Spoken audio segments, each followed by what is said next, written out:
Well, hey everyone, this is Jared's Journeys. We're doing a little movie review since this is one of the biggest films of the year, if not the biggest film of the year. We'll see. It's probably going to be very big from the response I saw last night from the audience. We're talking, of course, of Wicked, everyone. This is a musical that has been in production for, I believe, over 15 years at this point. It's still modern, but a little bit older now. We're getting up there. Hamilton even is getting up there in age, so is Wicked. And I just want to talk a little bit more extended. We already did a video, and I just kind of want to talk about kind of my pros and cons of this film. I think the biggest thing I want to focus on is the length. The length of the film is almost as long as the play itself. So there are pros and cons to this. The pros are we get to see Elphaba as a little girl, and she's adorable. They chose a very adorable actress, and they have little extra scenes that are allowed to kind of be in there, right? So that you get a little bit more sense of characters at some point. Just one extra line, one extra thing. Seeing Glenda with her parents even for a second, like that extra second. It's super cute, and it feels like there's this little extended bits in there a lot of times, or just brand new scenes to expand these characters, which I think is great. Let me give you an example of those sometimes where I feel like we're stretching things out, or there could be more controversy. And let's go. We're going to spoiler territories, everyone. This is spoiler review, so if you do not want spoilers, go away. This is not for you. This is after you see the film. I saw last night a fan event at AMC. Look at that for Moana. They're also doing one, I believe, next Tuesday for Moana. So if you want to see movies early, check out AMC. A lot of times they have fan events a week early sometimes, depending on stuff. So I just want to give you a heads up. So let's talk about some more extended scenes. There's the scene where Elphaba goes to the Ozdust ballroom and does her dance. Now in the play, this lasts maybe a minute at max, but in the film, it lasts what feels like a couple of minutes. And I do not know if it needed to be that long. I think they were trying to get a point across, obviously, but I don't know if we needed that. And I'm also not sure if Glenda's friends needed to step in there and like try to like stop Glenda. I'm not saying it's good or bad. I'm just saying all these things that we needed, all these nuances that we needed, do they really add to the film? I'm just not sure. I think I would have allowed some of these scenes to go just as quick as they did in the play, because the play is just super quick and it just moves, especially Act 1. It's just amazingly quick of an act. It's very good. And I think that sometimes the slower bits kind of slow down the pacing of the film for me. And so that's why I can't say it's perfect. Some people are saying it's perfect. I just see that there are little things in the armor there. And let's talk about other things that are also pros and cons. But no, let's talk about the pros of extended scenes too, though. More extended stuff.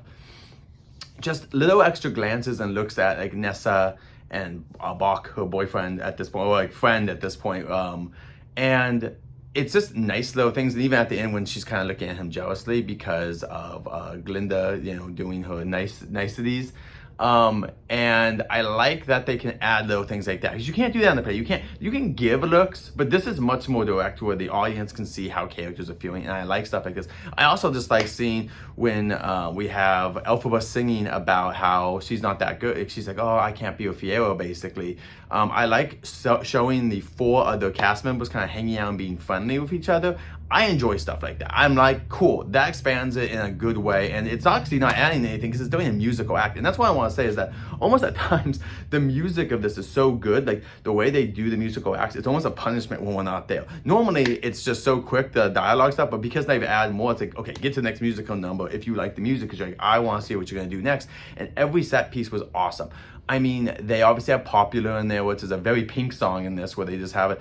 I just loved almost every song they did here was great. The Wizard and I is almost one-to-one what I thought in my head. The only difference was instead of running out on a cliff, I had her running out on some sort of like, in my head, I see her running on some sort of thing like Quasimodo, like some sort of like water feature that she's like at the edge of the school. That's the only difference. But the same thing, she's looking over some sort of valley at the end of that song with the Wizard and I, which was in my head when I would listen to in my car or the musical or whatever.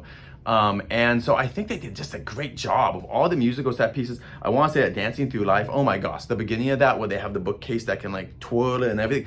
What I love about this is it's like an adult Disney musical. And what I mean by that is that while Moana 2 is going to be fun, and there are sometimes adult themes in Disney films, a lot of times they sometimes hold back though. And I feel like Wicked is a little bit more allowed to do whatever they want and be adult about everything. And in the next movie especially has some more adult themes that just Disney would never touch. And I'm appreciative that we get a film like this that allows a little bit more, like, it's whimsical, it's magical, it is bombastic, is just in your face fantastical, and at the same time it can be adult and doesn't have to just be dumbed down at points to be like, well, it's also for children. Of course children are gonna watch this, but you don't have to just be like, oh, it's only for kids. You're making a film that really can hit every demographic at different points. I also want to point out who I think is I think obviously Elphaba, amazing. She grew on me very instantly. I didn't know from the trailers how well that actress was gonna. I knew the actress was amazing. No idea she was gonna kill it as much as she just killed it. As much as she could. She really embodied that character. But I do want to say that Ariana Grande, I think she was made to be Elphaba. I saw that we've seen some other actresses come out and say that they auditioned and they would have been wonderful, no doubt. But she just kills it. This role was made for her, tailored for her. She is just got the look, the comedic timing. There was a lot going on for her character, and she just kills it in this. And I just want to point that out. Bravo! I hope she gets nominated for something. I think they're trying to put her down as a support actress.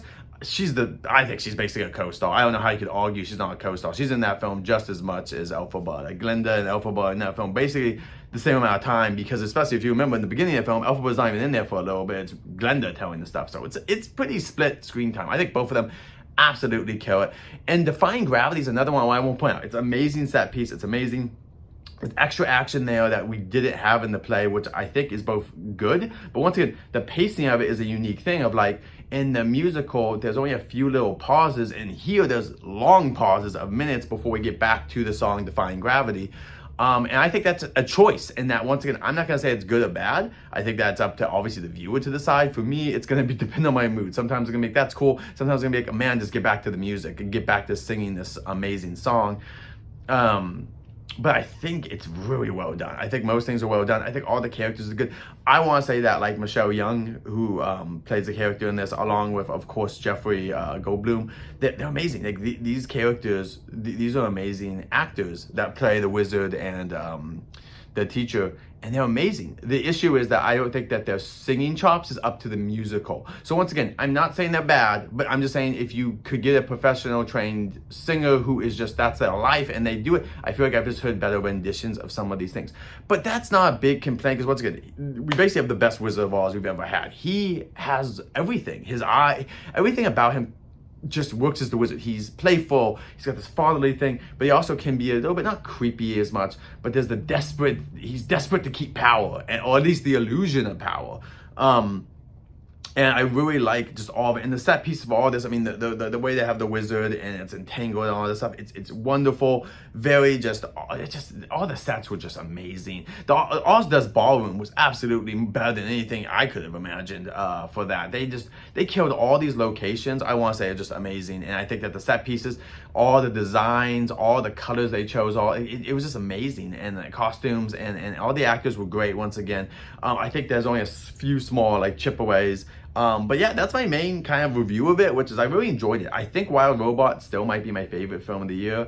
But I did enjoy this a lot, and I will go see it again. I'm not sure if I'll see it in theaters, just because once again, the length. I'm very busy. If you guys look at my channel, there's a lot of videos on here, and to have that many videos, you gotta keep going out there and doing fun activities. And when it's Christmas time, we've got a lot of fun activities coming up. So that's into my review. But if you guys want to stick around, here's part 2, which is kind of talking about the themes of the film, along with some backstage drama that I just want to discuss and see what people's opinions are. I'm gonna start off the drama first.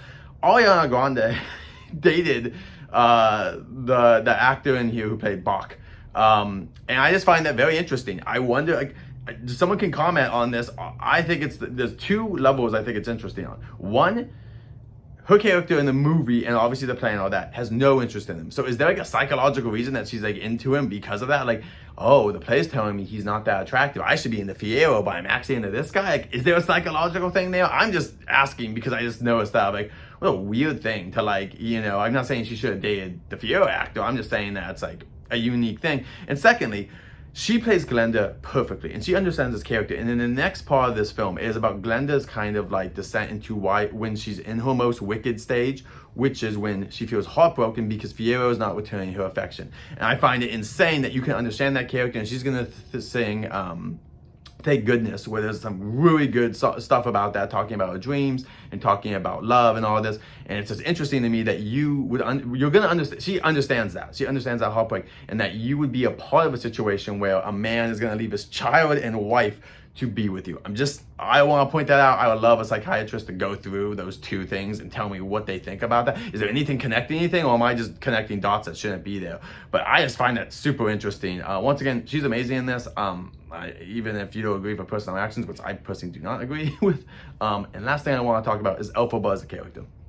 Elphaba is all about rebellion, and I think that hopefully people come out of this film being more open to not just blaming the animals, which, you know, it can be anything. In this case, humans have always put blame on someone else for their issues. I hope people can come out of this and kind of look at certain entities as the wizard and understand that there is always going to be the wizard who is trying to tell you what is the reality of this universe and what is history, and that hopefully you decide for yourself what is really going on, and hopefully have a little bit less hate in your heart for certain individuals. But anyway, that's just my thoughts on the film, and I really love this film. I've always loved this film. I've always loved this musical since I saw it. I saw it maybe 10ish years ago, and I had no really knowledge besides it being like about the Wicked Witch, and I think that they just killed it. I think that it's an amazing musical. It's probably my favorite musical ever. I do love Sweeney Todd. I do love Hamilton, and a couple other things. We're gonna go see Back to the Future this weekend. Woo! But anyway, guys, leave your comments below. If you guys want more reviews, tell me. I'm seeing Moana next week. If you guys want a longer form of Moana, maybe I'll be able to talk about it, depending on what themes are in there, obviously. But